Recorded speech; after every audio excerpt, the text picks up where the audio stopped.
mengurangi beban kehidupan. Bismillahirrahmanirrahim. Assalamualaikum warahmatullahi wabarakatuh. Alhamdulillahi rabbil alamin alladzi khalaqal mauta wal hayata liyabluwakum ayyukum ahsanu amala wa huwal azizul ghafur.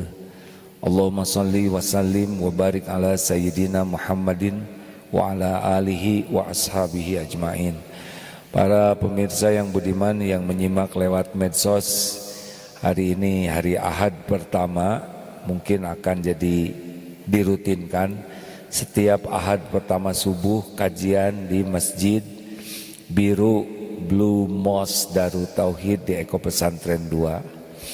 Jadi bagi yang akan itikaf silakan datang ke sini bersama dengan warga masyarakat dan santri. Alhamdulillah. Setiap pekan pertama. Kalau tidak bisa subuh, bagaimana pindah ke Eko 1 setiap jam 10 di sana. Tapi datangnya lebih awal.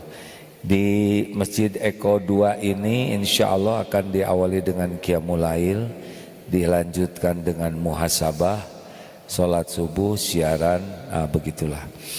Bagi yang mau camping juga silahkan, nanti mungkin setiap pekan pertama AA kalau hidup ada di sini, insya Allah. Begitulah. Kalau pekan kedua di mana? Di Istiqlal Jakarta. Pekan ketiga dan keempat di mana? Duka, ya. Insya Allah. Rencananya 2 pekan selanjutnya pekan belajar di tempat lain. Baik Bapak Ibu yang budiman, seperti yang kita senantiasa ulang-ulang bahas bahwa hidup ini sedang menunggu jemputan malaikat maut. Betul? Saya lihat wajah-wajah ini wajah-wajah dalam antrian. Inna lillahi wa inna ilaihi raji'un. Kemarin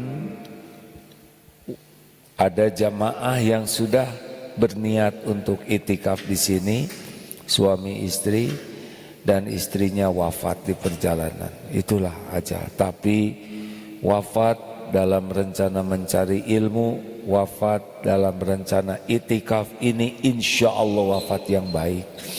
Karena orang yang mencari ilmu itu dinaungi malaikat, didoakan oleh makhluk-makhluk air, semuanya itu mendoakan. Masya Allah, dan langkah menuju masjid, menuju majelis ilmu adalah langkah menuju surga. Jadi kalau wafat di perjalanan seperti itu, insya Allah wafat dalam kebaikan, husnul khatimah. Manusia itu tidak jauh. Satu, ingin bahagia, tidak ada yang mau sengsara. Yang kedua, ingin mulia. Tidak ada yang, aduh saya ingin hina dina. Tidak. Walaupun bagaimana tetap. Makanya suka sering sakit hati kalau ada yang merendahkan, karena dia ingin mulia. Yang ketiga, ingin selamat. Tidak ada kita yang, aduh saya pengen celaka sekali nih. Gak mungkin. Nah semua itu terkumpulnya hanya dalam 2 hal. Apa? Iman dan amal soleh. Ingat baik-baik ya. Man amila sholihan min dzakarin aw untha wa huwa mu'min falanuhyiyannahu hayatan thayyibah. Barang siapa yang beramal soleh, baik laki-laki maupun perempuan, dan dia beriman kepada Allah, nah Allah sungguh mengaruniakan kehidupan yang baik. Apa sih hayatan thayyibah? Yang tadi itu. Hayatan thayyibah itu yang hatinya selalu tenang dalam segala keadaan. Dipuji, dicaci, sehat, sakit, lapang, sempit, sedang diberikan kesenangan, diberikan kesusahan, dihormati, difitnah, anteng. Ini hayatan thayyibah. Lalu rezekinya bagaimana? Cukup. Tiap perlu? Bukan ada cukup ya, ada juga nggak cukup, mas stres ya. Perlu 2 juta, ada 20.000, stres. Jadi orang yang bekal hayatan thayyibah itu rezekinya tuh cukup terus. Perlu untuk makan cukup, bagi-bagi makanan, bikin rumah makan gratis, perlu buat anak sekolah, buat bikin sekolah, nah gitu aja. Perlu buat sedekah 3 triliun.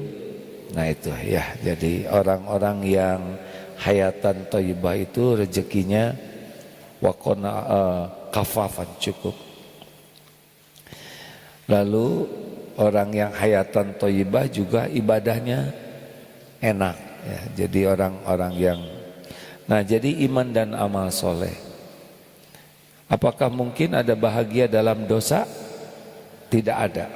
Koruptor bahagia tidak? Tidak. Yang punya hampir nyebut itu. Nyebut apa? Ijazah? Bukan. Saya tidak mau nyebut itu. Yang berbuat bohong pasti bahagia? Tidak ada. Yang suka berzina, selingkuh dan sebagainya pasti bahagia? Tidak bisa. Bahagia itu ada pada amal soleh. Jadi nggak mungkin bahagia tuh yang mabok, ya nggak mungkin. Perasaan dia saja sepertinya bahagia, padahal pasti tidak. Koruptor bahagia? Tidak mungkin, tidak mungkin, tidak mungkin, tidak mungkin. Karena yang menentukan bahagia tidak itu adalah Allah. Yang membulak-balik hati ini adalah Allah, dan Allah tidak memberikan bahagia kepada orang yang berbuat maksiat. Nah, sekarang gimana kita biasa membahas bagaimana meningkatkan iman. Sekarang kita bahas sebaliknya. Apa yang bisa merusak dan menurunkan iman? Karena al-imanu yazidu wala yanqus. Iman itu bertambah dan berkurang. Jadi iman itu bisa naik, bisa turun. Apa indikasinya kalau iman naik? Iya tenang tadi. Kalau iman turun, GTA, galau tiada akhir, liwe, liruai, bacem, banyak cemas, cemus, cemas terus menerus. Ini karangan sesuka saya ya, jangan protes ya. Saudara boleh tidak tidak setuju. Ada beberapa yang membuat kalau iman sudah berkurang udah ribet hidupnya. Masih ingat 3 ciri kurang iman? 1, melihat ke depan selalu dalam keadaan cemas, takut, galau. Belum terjadi tapi sudah menderita. Padahal yang ke depan itu belum terjadi, belum tentu terjadi, belum tentu hidup. Itu tuh kalau ingat ke depan, 1 belum terjadi, yang kedua belum tentu terjadi, yang ketiga belum tentu hidup. Dan kalaupun terjadi pasti hanya karena Allah yang menetapkan. Nah, cemas wajar, wajar. Tapi bacem tidak wajar atau cemus, ya. Wajar, cemas itu wajar, sedih wajar, kecewa wajar, sakit hati wajar. Tapi tidak bisa move on, itu kurang iman. Yang kedua ciri kurang iman apa? Terbelenggu oleh masa lalu. Enggak bisa lepas dari yang dulu tuh. Itu aja terus sedih, kecewa, sakit hati, jengkel, dendam. Enggak bisa move on. Dan ini capek, ngegerus kesehatan. Bagaimana obatnya? Memang sudah terjadi, emang udah takdirnya begitu. Jawabannya adalah qadarullah. Ini emang udah takdir Allah. Wa ma sya'afal. Karena Allah berbuat apa yang dikehendakinya. Harus ridho. Yang sekarang bagaimana ciri orang yang kurang iman? Ribet. Ya, kalau orang kurang iman tuh cirinya ribet. Ya. Mengeluh, mencela, menyalahkan, uring-uringan, jengkel, kesel. Nggak ada nyamannya. Persoalan kecil jadi persoalan besar. Semuanya tuh ribet dalam pikiran. Akibatnya wajahnya tuh kemerungsung. Seperti kerucut.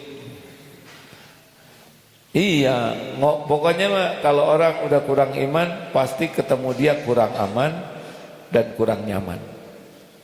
Jadi kalau ketemu terancam aja diri kita karena tiap bicara tuh nggak enak. Ciri orang kurang iman itu tiap bicara tuh cenderung nggak enak. Karena apa? Karena dianya nggak enak dengan dirinya. Kalau di sininya nggak enak, nanti auranya tuh nggak enak.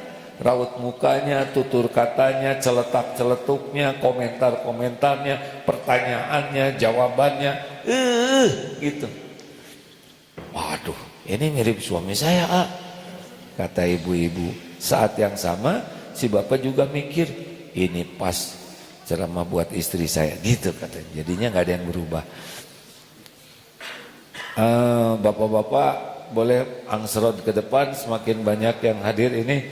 2 angsrod ke depan tuh angsrod, ya bergeser. Ini diisi nih kosong, ya coba. Boleh pinggir-pinggir diisi, Pak. Silakan bergerak ya. Itu semakin banyak ya.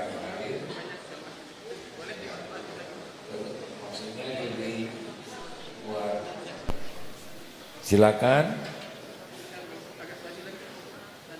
Pokoknya kalau ada tempat kosong di depannya, ingat aja ini tempat orang lain.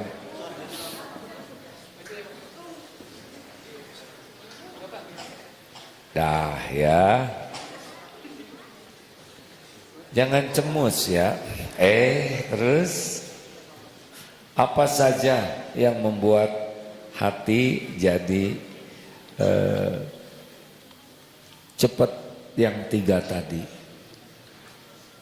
Yang jelas yang paling cepat menurunkan iman adalah dosa, maksiat. Nih, mulai dari mata. Hati-hati ya, karena dari mata turun ke hati. Jadi mulai awal di antaranya ya, ini tidak diurutkan sesuai tapi mana yang bisa saja. Bapak Ibu, siapapun yang tidak jaga pandangannya hampir dapat dipastikan tidak bisa jaga hatinya. Karena apa yang kita lihat itu ngefek ke hati itu. Sangat berefek. Medsos, teknologi itu sudah takdir Allah sekarang. Kita hidup di zaman teknologi seperti ini. Semua ini bisa adalah ujian. Teknologi ini adalah amanah dari Allah. Dengan teknologi kita bisa meningkatkan iman, dengan teknologi bisa rusak iman. Mana yang lebih mudah, lihat HP, lihat teknologi meningkatkan iman atau merusak iman? Mana yang lebih mudah? Merusak. Kenapa? Karena ada nafsu. Innan nafsa la'ammaratun bisu. Sesungguhnya nafsu itu ngajaknya berbuat jelek. Jujur, buka HP ini lebih banyak buka yang manfaat atau yang sia-sia? Jawab. Yang sia-sia atau yang jadi dosa? Dosa, Pak. Beneran. Nafsu itu nggak suka lihat Quran di HP itu. Bismillahirrahmanirrahim. Skip langsung eta. Baru aja kelihatan ayat huruf Arab gitu. Rasulullah belum bersabda. Beda dengan voli pantai. Demi Allah ini yang benar-benar terjadi. Kita punya nafsu, setan membisiki, ini sarana. Jadi kalau ada yang nanya, kenapa ya kok iman saya kurang menguat? Tanya, seberapa banyak mata kita tidak dijaga. Ini serius hadirin, ini sangat-sangat serius. Orang tidak bisa jaga pandangan, gak akan bisa jaga hati. Karena pandangan itu berpengaruh sekali terhadap hati kita. Betul? Nah, tolonglah aki-aki jaga pandangan ya. Ibu jangan gitu Bu. Lelaki please. Olahraga itu mungkin badan sehat tapi hati jadi rusak. Serius Pak. Saya nggak mau lari pagi sembarangan. Banyak yang ngetet-ngetet. Jangan dibayangkan nanti rusak lagi nih iman. Berulang-ulang disampaikan, ibu-ibu, cik atuh kalau olahraga tuh bukan untuk menyehatkan badan saja, tapi juga menyehatkan iman. Dan gak ada gunanya badan sehat kurang iman, pasti sengsara. Coba pakaiannya dijaga ya. Bersepeda, lelaki tolong bersepeda tuh. Malu saya tuh lihat seragam sepeda tuh. Apa ngetet-ngetet kayak gitu ya kan? Dalam Islam tidak boleh. Baik laki jijai lihatnya ya kan. Udah mah dia juga gampang muntah sepedanya enggak. Baru juga nanjak dikit. Oh, ai seragam atlet. Ai penyakit. Udah, tolong jaga pandangan. HP terutama ya, karena ini lengket terus. Saran saya, hapus ajalah yang biasa kita buka, yang bisa membuat mencuri waktu kita. Hapus. Saya sudah mencoba menghapus aplikasi-aplikasi kecuali aplikasi yang bisa jadi ilmu gitu. Yang kira-kira terus sia-sia ini berita ini, intrum lah dan sebagainya. Berita tentang apa? Ijazah, enggak mau, saya enggak akan terpancing ya.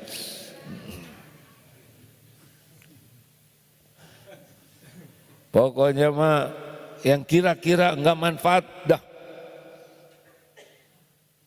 Ibu-ibu juga jangan lihat online terus. Nanti ibu lebih menanti paket daripada menanti rahmat Allah. Sampai sholat juga ditunda, takut paket datang. Jaga pandangan, jaga pandangan. Lalu apalagi nih perusak iman, lisan. Man kana yu'minu billah wal yaumil akhir falyaqul khairan aw liyasmut. Barang siapa yang beriman kepada Allah dan hari akhir hendaklah berkata baik atau diam. Orang yang tukang banyak komentar, banyak cerita yang tidak manfaat, yang banyak celetak-celetuk, banyak berdebat kusir yang tidak ada, enggak bisa itu iman naik dengan banyak ngomong yang tidak manfaat. Banyak diam atau berkata baik, naik iman. Jangan biasakan banyak ngobrol kecuali yang kebaikan saja. Apa sih bicara baik? Zikrullah bicara baik. Amar ma'ruf nahi mungkar, ngajak orang jadi baik dan mencegah orang berbuat jelek, itu berkata baik. Selebihnya mah enggak usah segala diobrolin, secukupnya. Banyak ngobrol yang ngerusak iman. Kenapa? Ada ria, ada sum'ah, pamer, ada ujub. Dak saya mah, saya. Ada gibah, ada fitnah, ada bohong, ada ditambah-tambah, ada zolim. Ini sekali ngomong teh enggak gampang. Aduh, enggak gampang. Itu ngomong terus. Sok atuh sekarang saya diam. Bukan tidak boleh bicara, tapi bicaranya baik. Apa bicara baik? Syaratnya 3. Niatnya apa? Kalau belum jelas niat nggak usah ngomong. Kalau niat cuman pamer, cuman ngisi waktu, cuman supaya rame aja, cicing, diam. Niat kita harus nyari pahala dari Allah, nyari ridho Allah. Karena tiap kata-kata bekal balik ke kita. Ini balik nih, tiap perkataan ini. Ada yang saya sadar, ada yang keluarnya juga kurang sadar. Bales nih. Yang kedua, isinya benar atau tidak. Kalau enggak benar, diam aja. Jangan sotoy. Tahu sotoy? Sok tahu. Diam. Enggak usah kok kelihatan serba hebat, serba tahu, serba pintar, serba menguasai. Kalau enggak ada manfaatnya enggak usah. Enggak apa-apa dianggap bodoh juga. Yang penting pintar. Daripada ingin dianggap pintar padahal udah jangan ngomong jelek ya. Yang ketiga, dampak. Apa dampaknya bicara ini? Sakit hati atau bahagia, kepepet atau jadi seneng, semangat atau demotivasi.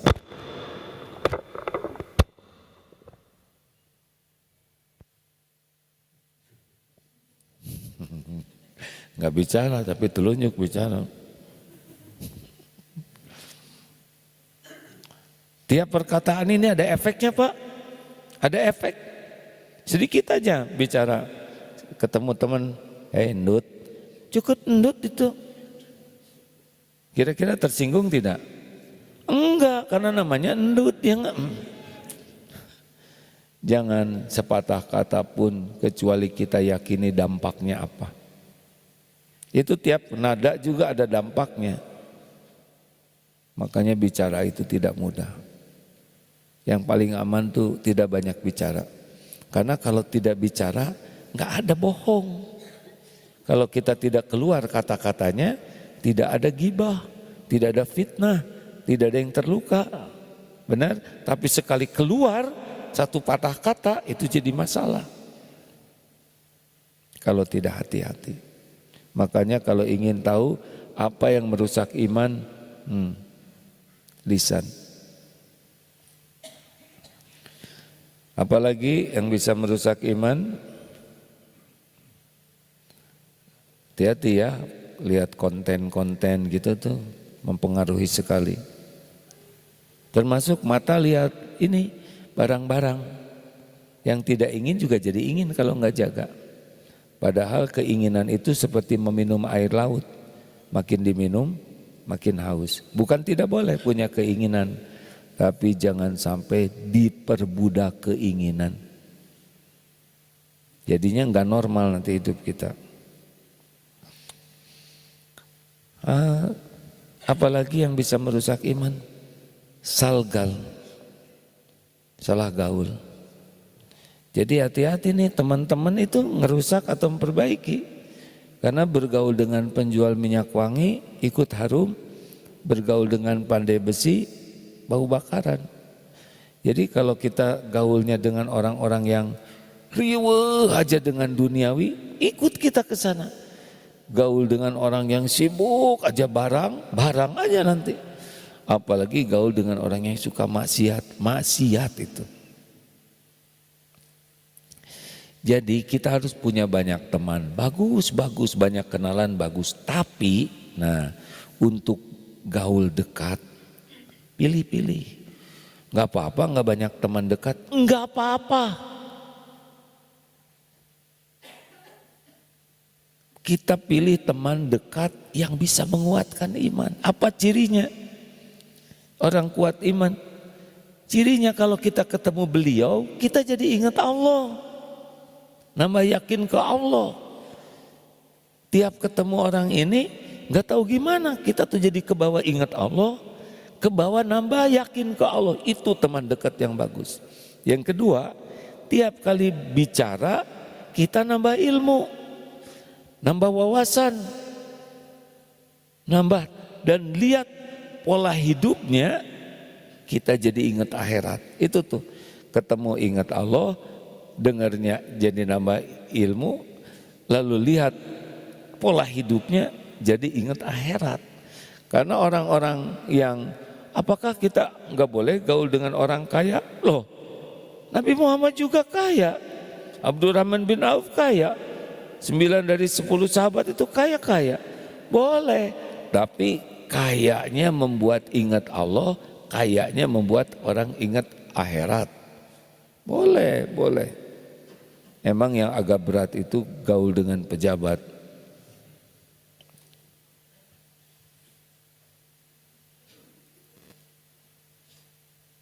Yang punya saudara pejabat nggak usah nebek ya. Apa nebek, nebeng beken.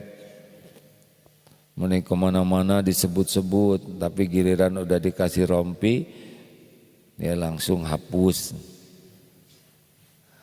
Dahlah, tidak penting dekat dengan pejabat, semua nikmat itu datang dari Allah. Rasanya Darut Tauhid mah rada jarang ngundang pejabat. Kenapa? Karena pejabatnya ganti-ganti. Dan kedua juga kasihanlah pejabat banyak kewajiban ngurus rakyat. Enggak ada minta-minta ke gubernur, ke wali, enggak mau. Cukup minta ke Allah aja. Allah yang menguasai semua rezeki. Kalau kita minta-minta ke makhluk tuh suka jadi izah kita jadi turun. Martabat, kehormatan.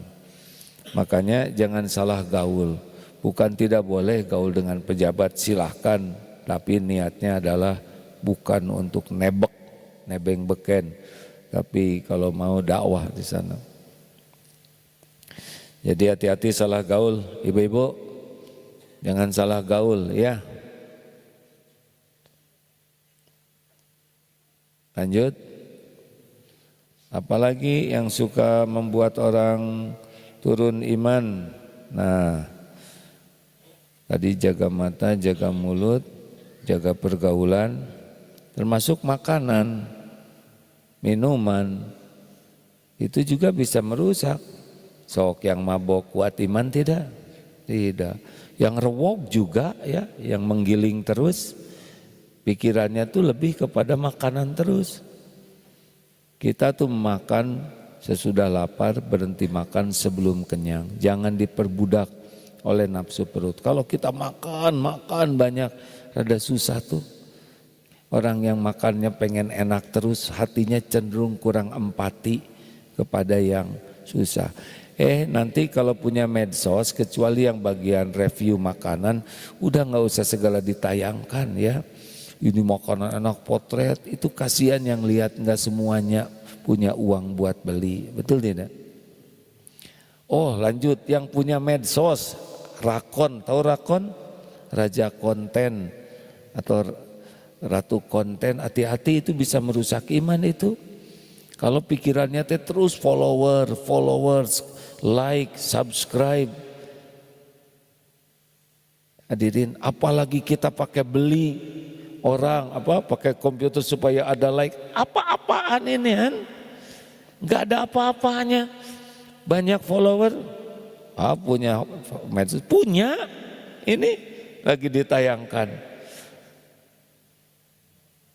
Ada berbagai jenis, ini itu nggak boleh nyebut ya. Tapi semuanya diurus oleh teman-teman di MQ Digital. Mereka yang ngurus, saya bagian gini aja. Semoga kata-katanya disukai Allah. Dah, nanti gimana kalau nggak ada yang lihat? Nggak apa-apa, kan Allah lihat. Gimana kalau nggak ada yang komen? Biarin, kan Allah yang ngasih pahala. Gimana kalau komennya menghina? Ya nggak apa-apa. Kita doakan aja kalau benar kita ke bawah jadi baik, kalau beliau salah diampuni. Dan nggak dibaca juga. Kepada yang suka ngomentarin kurang baik, punten saya nggak baca, capek-capek ya kan. Dan suka ada kan grup yang bagian begitu salah kita tes nggak apa-apa lah. Sakit hati itu kalau dibaca, makanya supaya tidak sakit hati, jangan baca, gampang pisan ya. Kayak telepon yang marah-marah, sakit hati itu kalau kedengeran. Jadi caranya gimana? Jauhin. Baru ketika 10 menit atasan, maaf ya Pak, putus-putus gitu ya. Biasanya langsung berakhir hubungan kerjanya. Lanjut. Apa saja yang bisa bikin, ya itu tadi bagi yang punya medsos. Apalagi yang bisa ngerusak iman, berharap ke makhluk. Jadi bersandar ke gaji, bersandar ke usaha, bersandar ke suami, bersandar ke warisan. Pokoknya makin kuat kita bersandar kepada selain Allah, makin rusak iman kita. Allah yang punya segala-galanya kan. Rezeki itu Allah yang ngatur, kapan datangnya, di mana, berapa jumlahnya, bagaimana caranya, Allah. Bisa lewat suami, lewat istri, lewat anak. Bapak, Ibu tahu nggak yang umroh itu sebagian besar nggak bayar loh Pak, beneran. Sebagian besar itu nggak bayar sendiri, secara syariatnya. Insya Allah bulan Agustus berangkat 14 bis. Insya Allah. Yang bayar sendiri berapa coba? Mungkin 10%-nya Pak. Dari sekian ratus itu berapa, 14 itu berapa banyak ya. Syariatnya ada yang dibayarin suaminya. Kenapa ketawa? Ini kan benar hadirin. Ada yang dibayarin istrinya. Yung pakai itu tobat, saya bayarin katanya gitu. Dibayarin orang tua, dibayarin mertua, dibayarin anak, dibayarin mantu, dibayarin kantor. Ada yang udah daftar sakit, udah kamu aja yang pergi. Ada beragam jalan. Ada seorang hamba Allah sekali ngongkosin 30. Betulan Pak. Jadi ada pelatih fitness yang gara-gara berangkat umroh, Bahkan ada nih bapak-bapak sakit, besok juga ngirim banyak orang. Beliau lagi sakit mau dioperasi. Suster, udah pernah umroh? Belum? Umroh ya? Nggak kepikir-pikir. Lagi duduk nungguin katanya lewat. Bapak udah pernah ke Mekah? Belum? Udah bapak berangkat. Allah yang ngundang. Makanya banyak berharap ke makhluk itu mengurangi iman. Stop. Percayalah Pak. Gaji mau turun naik kalem saja. Ada Allah yang penguasa langit dan bumi. Dah, jangan banyak berharap. Para wanita, ibu-ibu, makin banyak berharap ke suami, makin gak bahagia. Suami ibu makhluk yang tidak bisa diharapkan, percayalah ya. Punten ya Pak ya, jangan emosi Pak ya. Boro-boro ngebahagiakan istri, mereka juga susah bahagia ya. Udah tenang aja Pak, tenang aja ya. Makanya kalau ingin kuat iman, kurangi berharap ke makhluk. Berharap dalam bentuk apapun. Ingin dipuji, ingin dihargai, ingin diterima kasihi, termasuk ingin dicintai, gak bisa ngebulak-balik hati orang. Allah yang ngebulak-balik hati. Apalagi yang bisa ngerusak iman, kurang mentadaburi. Bukan Al-Quran, nanti Al-Quran belakangan. Kurang mentadaburi kejadian. Jadi sebetulnya kan tiap kejadian itu terjadi dengan izin Allah, baik nikmat maupun musibah. Setiap nikmat harusnya kita masuk ke makom syukur. Ketika diuji kita masuk ke makom sabar.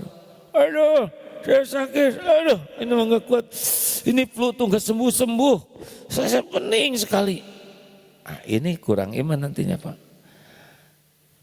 Sehatnya bertahun-tahun sehat, gigi ini bertahun-tahun sehat. Suatu saat ditakdirkan sakit gigi, atulah jangan rewel. Aduh. Oh, serasa belah kepala, enggak mungkin. Kalau belah pasti enggak ngomong. Ini serius hadirin. Orang yang suka banyak mengeluh, berkeluh kesah, pamer penderitaan, enggak sabar, enggak bisa naik iman. Naik iman itu kalau sabar, tahan aja. Masa sehat segitu lamanya, dikasih sakit dikit, itu juga sakit buat penggugur dosa, rewel. Ada tetangga yang menghina, sakit, apa-apaan, pakai sakit-sakitan, perih. Tahu tidak sakit hati itu karena apa? Karena enggak jujur melihat dirinya sendiri. Kalau kita sadar kita ini orang berlumur dosa, omongan orang tuh enggak ada apa-apanya. Penghinaan orang tuh. Kenapa kita sakit hati? Karena pengen dihormati.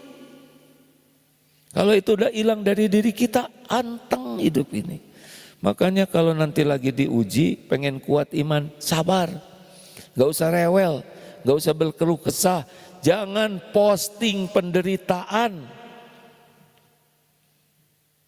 Ada penelitian yang enggak jelas siapa yang menelitinya. Kalau kita posting penderitaan katanya 80% enggak peduli.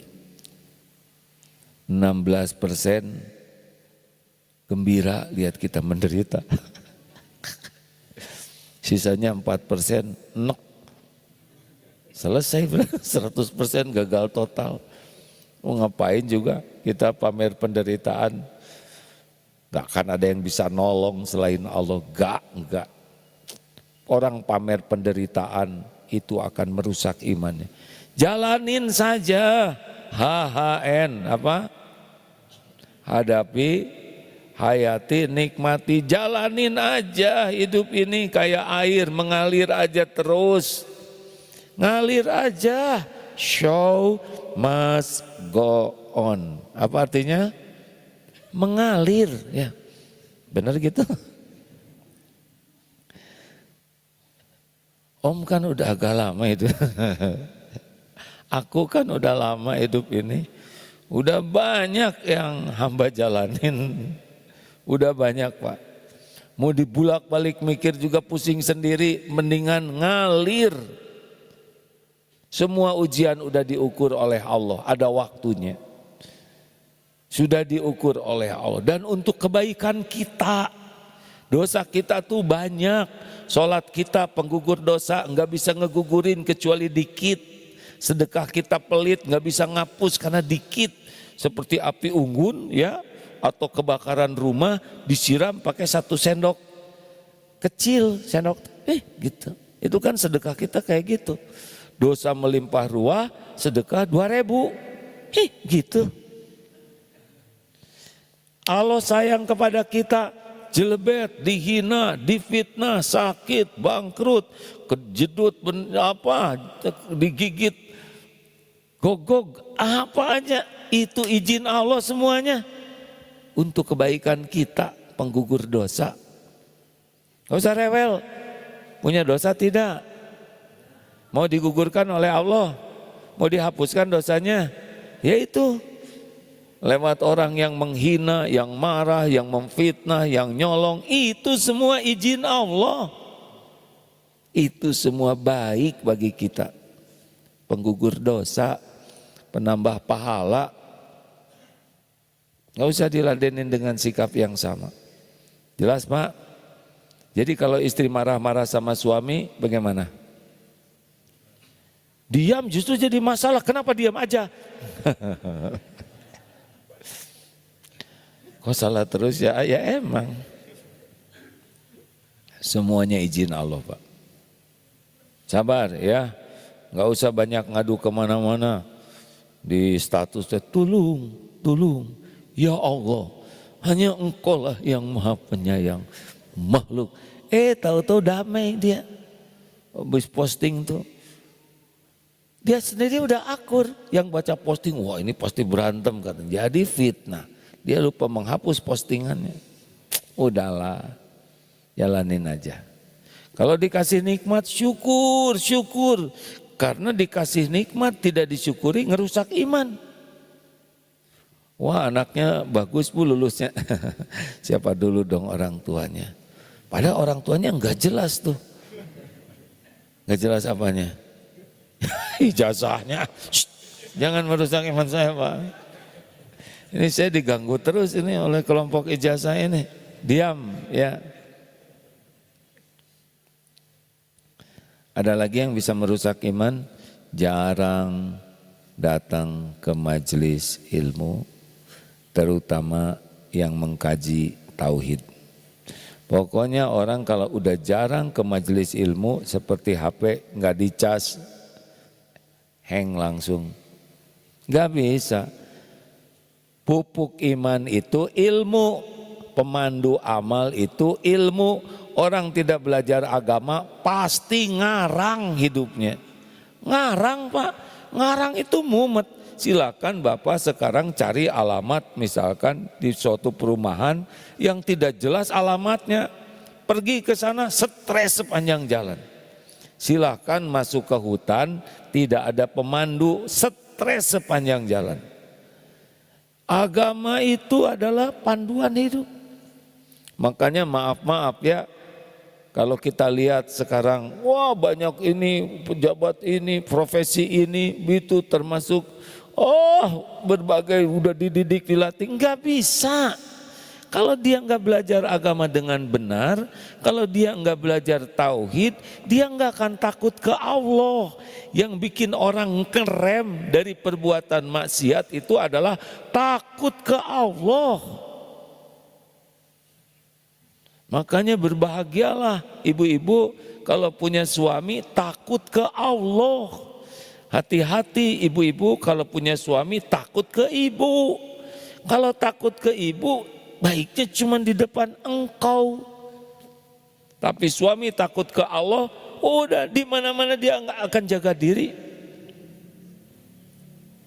Nggak ada Pak yang bisa ngerem orang begitu pakem dari korupsi, dari perbuatan tercela, kecuali iman. Kalau orang udah yakin semua dilihat Allah dan semua ada balasannya, enggak mau tuh berbuat dosa tuh. Walaupun tidak mungkin kita 100% tanpa dosa ya.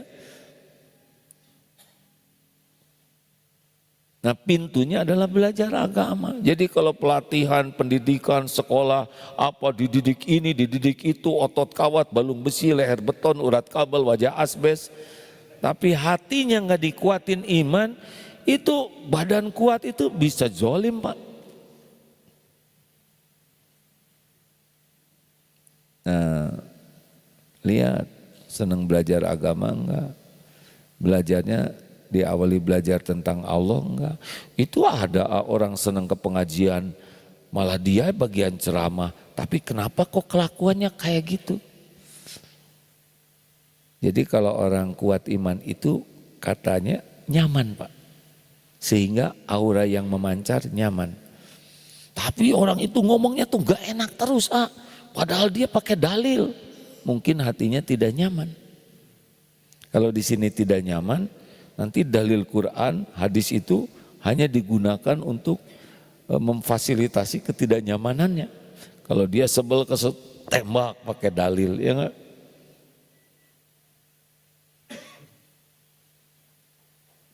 Mikir, jangan nyari orang, bener. Berarti Ustadz itu kurang, enggak husnuzan. Kita harus husnuzan. Ayo. Apalagi yang merusak iman, jarang baca Quran. Quran itu juga charger hadirin. Kalau Bapak Ibu, itu baca Quran sambil marah. Cicing syah, kan ngaji ya Ibu teh. Nah berarti nggak ngerti ya nggak? Kan ada yang baru setoran. Ya ayyuhalladzina amanu ijtanibu katsiran minadh-dhanni inna ba'dadh-dhanni ismun wa la tajassasu wa la yaghtab ba'dukum ba'dha ayyuhibbu ahadukum an yakula lahma akhihi maitan fakarihtumuh wattaqullaha innallaha tawwabur rahim ya ayyuhan nas. Surat apa? Al-Hujurat. Bagaimana? Ustazah barusan, ibu udah lancar, udah hafal. Hujurat 11, 12, ibu sudah lancar. Alhamdulillah. Ustazah hati-hati ya, ini rahasia. Itu ya, tetangga ustazah itu suka ngomongin orang. Dia itu niatnya jelek terus ustazah. Ke ustazah tuh kayaknya sebal dia tuh. Ustazah tahu nggak dia kalau bawa tas itu tas mertuanya. Barusan setoran itu hadirin. Wahai orang yang beriman jauhi prasangka. Karena sebagian prasangka itu dosa. Jangan nyari-nyari aib orang. Dan jangan gibah baru setoran. Langsung itu praktek ya nggak? Berburuk sangka, nyari-nyari aib. Kenapa? Karena tidak paham. Mari kita baca Quran. Baca Quran bagus-bagus. Tidak mengerti bagus-bagus. Kalau niatnya ikhlas dapat pahala. Satu huruf, satu kebaikan dikali 10. Jadi bismillahirrahmanirrahim 190 kebaikan kalau ikhlas. Al-Baqarah 2 juz 4 lembar 286 ayat, 25.500 huruf. Berarti kalau baca Al-Baqarah dengan ikhlas dan benar dapat 250.500 seperempat juta kebaikan. Makanya orang yang baca Al-Baqarah dengan ikhlas berkahlah ya. Dia sekali baca sejam sampai sejam seperempat melakukan seperempat juta kebaikan. Gimana doanya nggak diijabah? Sihir juga nggak mempan, jin juga lari.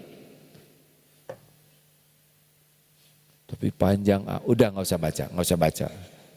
Pakai tapi wah ya nggak. Ada nggak yang lebih pendek? Ada. Al-Ikhlas sepertiga Quran. Yes, ya sudah sok. Benar sepertiga Quran itu. Ya kalau nggak ngemodal ya nggak apa-apa ya. Lanjut, baca Quran, nggak ada hari tanpa Quran, nggak bisa, nggak mungkin. Allah sekarang udah menyiapkan Quran di tangan kita. Ini zaman tiap orang punya Quran. Demi Allah, Allah sudah memudahkan Quran ada di tangan ini. Dibaca enggak? Segala dibaca, segala dilihat. Kenapa Quran enggak? Allah yang bikin kita punya HP, Allah yang buatkan aplikasinya. Baca dengan terjemahnya. Beda nanti hidupnya, percayalah Pak. Dengan adanya kejadian di Palestina, harusnya kita tidak cukup peduli Palestina, bebaskan, itu baguslah ya. Tapi yang lebih bagus adalah kita jadi soleh seperti orang Palestina. Lebih bermakna perjuangan Palestina kalau menggugah kita jadi pengen kuat iman. Kenapa mereka kuat iman? Mereka benar-benar sungguh dekat dengan Quran. Anak-anak kecil di sana pada hafal Quran. Prajurit-prajurit itu hafal Quran. Kalau kita abot ya ngapalin Quran, ya udah nggak usah ya. Rewel wae ya. Baru juga rencana kita udah berat. Bismillah saja. Sejujurnya, bagus tuh jujur. Saya tuh baru baca, saya tuh punya penyakit mudah lupa, susah ingat. Bagi kita mah terserah mau jadi takdir hafal atau tidak, yang penting baca, pahami, amalkan, dah. IQ saya mah agak lemot. Sok kalau itu mau kayak gitu sebut-sebut aja terus, diijabah nanti jadi lemot asli. Husnuzon, walaupun sudah tua, ya, terus aja berusaha. Pokoknya jangan cita-cita hidup bahagia jauh dari Quran. Aduh, saya ini belum bisa baca Quran. Atuh belajar, malu ini bukan belajar ngaco ini. Benar ada seorang doktor, dosen senior di pesantren, mesantren Pak, ngambil cuti karena beliau ingin bisa baca Quran. Malu? Tidak, mau ngapain saya malu? Justru saya malu segala dipelajari tapi enggak belajar Quran. Ayo, ada kan yang anaknya di wisuda, aduh meni bangga, ai manenan teu bisa ya.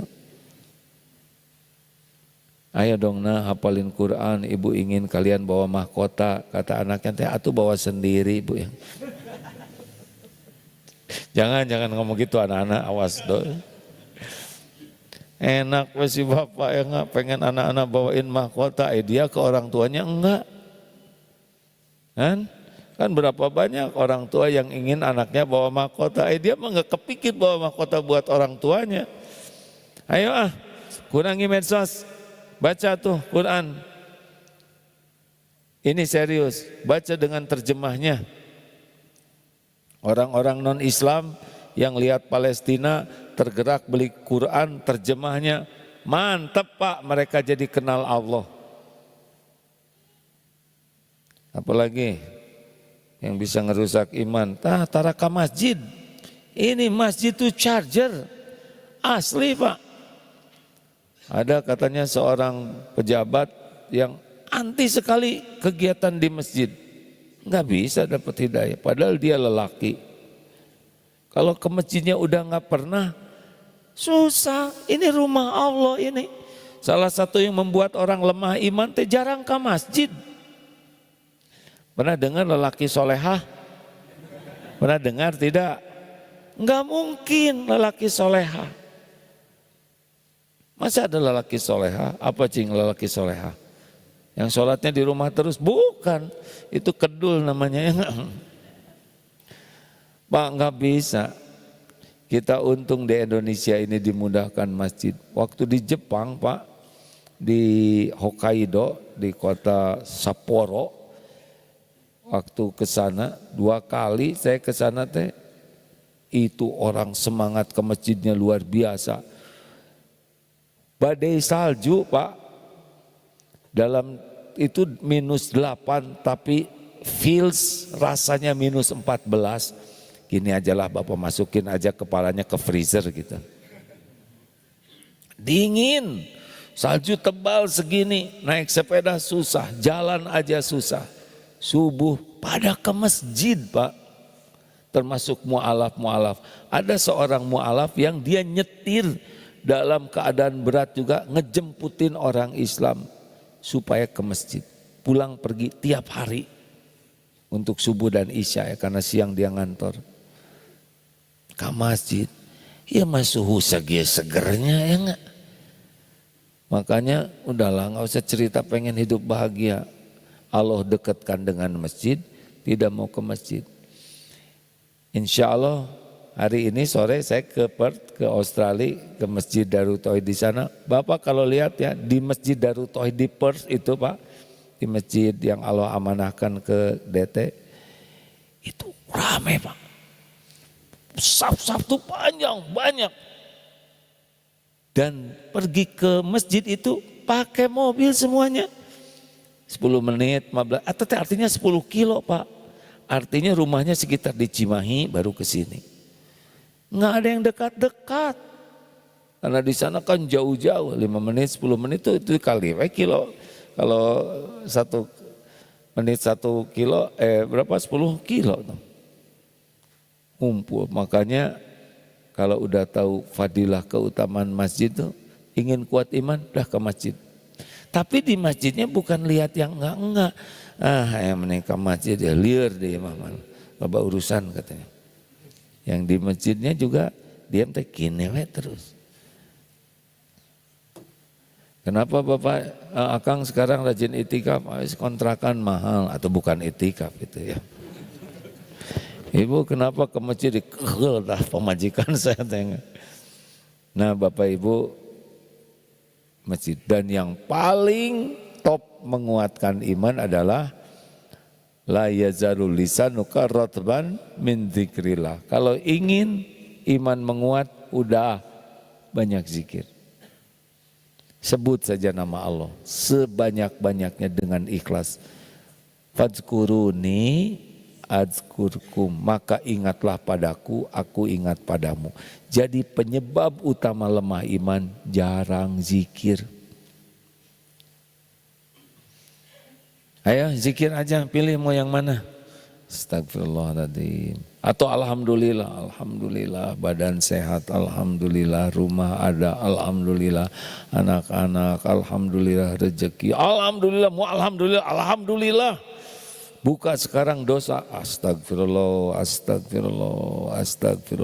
Mau digugurkan dosa seperti gugurnya daun-daun. Subhanallah walhamdulillah wala ilaha illallah wallahu akbar. Ini ada mantan jenderal marinir Pak. Hobinya bersepeda, udah pensiun. Kenapa senang bersepeda? Karena selama bersepeda zikir saya nggak ada yang ganggu. Jadi sambil sepeda, subhanallah walhamdulillah, anteng berhenti lagi di masjid, sholat, beng lagi sepeda. Ya tidak dilarang kalau tidak mengganggu orang lain dan jadi amal. Ini mah zikir tidak, sepedahan tidak ya kan. Ayo Bapak Ibu yang baik, teman-teman sekalian. Nah pokoknya mah kalau ingin bahagia ingat cuma 2, iman amal soleh. Jangan sampai melakukan sesuatu yang merusak iman dan membuat rusak amal. Udah nggak, dunia percayalah dunia ini milik Allah, nggak akan kemana-mana. Kalau kita fokus memperbaiki terus keyakinan ke Allah dan fokus setiap kegiatan aktivitas kita itu niatnya baik dan caranya yang Allah sukai, benar kita akan diuji oleh Allah. Tapi ujian juga dibimbing oleh Allah. Kita akan menghadapi ujian udah pasti ya. Mungkin kesehatan, mungkin finansial, mungkin anak, keluarga, suami, istri, orang tua atau usaha. Tapi nanti Allah ngebuka hati kita, ngerti bahwa ini tuh adalah baik. Kalau Allah udah ngebuka hati kita, kita enggak lagi berat Pak. Seperti yang batal menikah. Ada 2 nih, 2 calon mempelai, dua-duanya batal menikah. Yang satu ngejerit histeris, ngebentur-benturkan kepalanya ke tembok. Bapaknya marah, telepon sana, telepon sini. Ibunya pingsan ya, ngelepek. Tapi ada lagi satu keluarga batal menikah, sujud syukur.